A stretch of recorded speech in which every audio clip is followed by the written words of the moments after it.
On our recent cross-country trek, Jordan the Lion and his buddy Ja and myself stopped in El Paso, Texas, because we wanted to pay our respects to an actor who was buried there. I never knew that the person we were visiting is a veteran. I didn't realize a lot of what happened to him, so this is a brief look at the life and death and the posthumous adventure of Sherman Hemsley.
Fort Bliss Cemetery in El Paso, Texas, on our way to Marfa.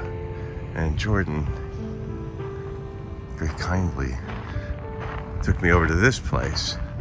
And this is the first military cemetery I've ever been. There wasn't grass everywhere, which is pretty interesting. It's gravel.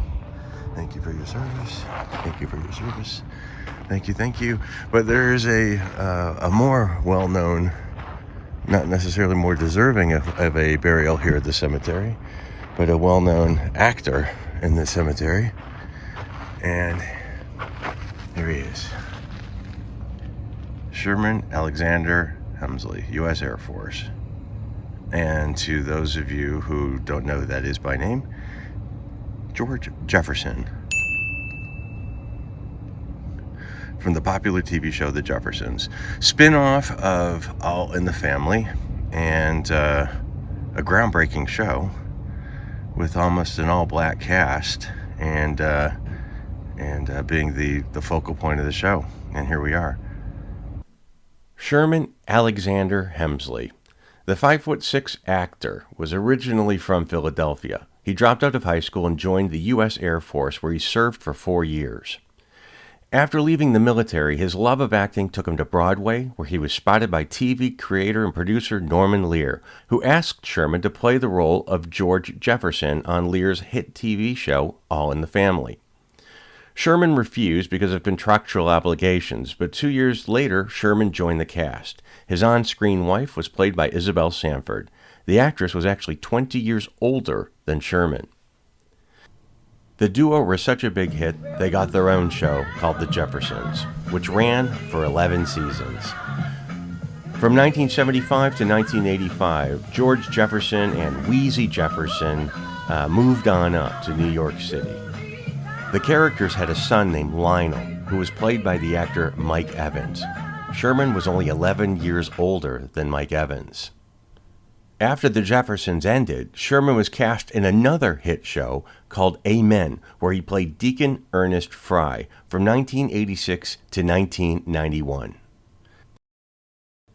Oh, and who remembers this?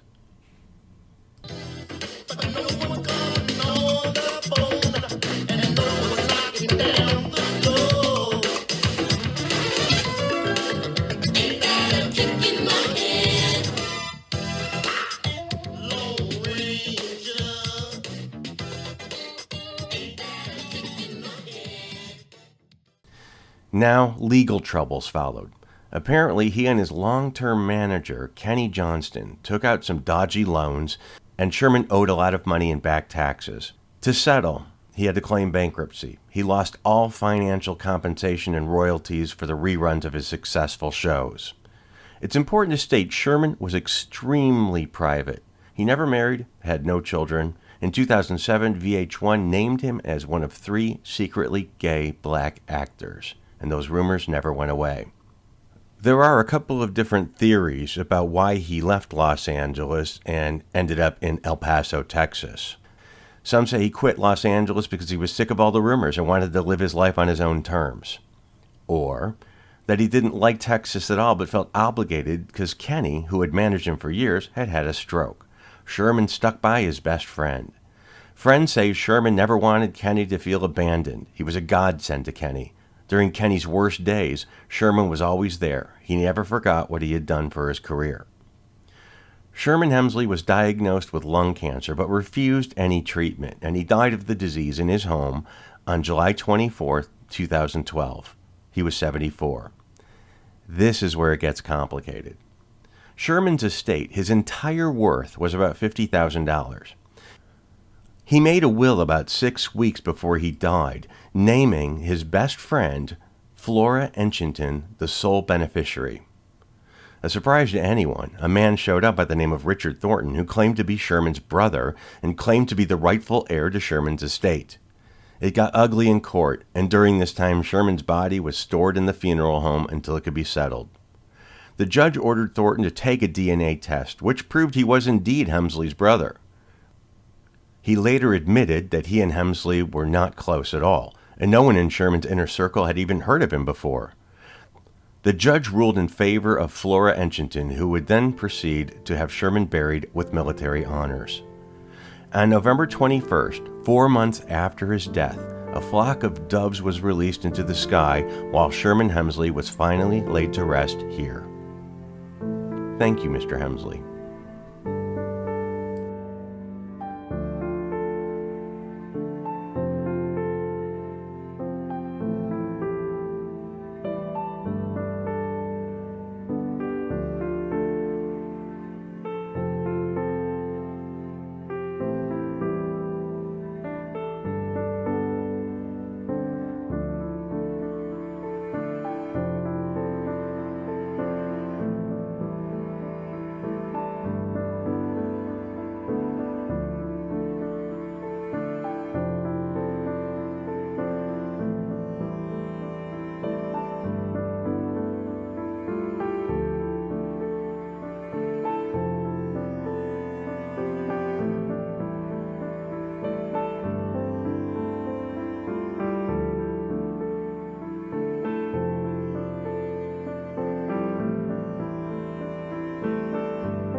Thank you for watching, and have a blessed Memorial Day weekend.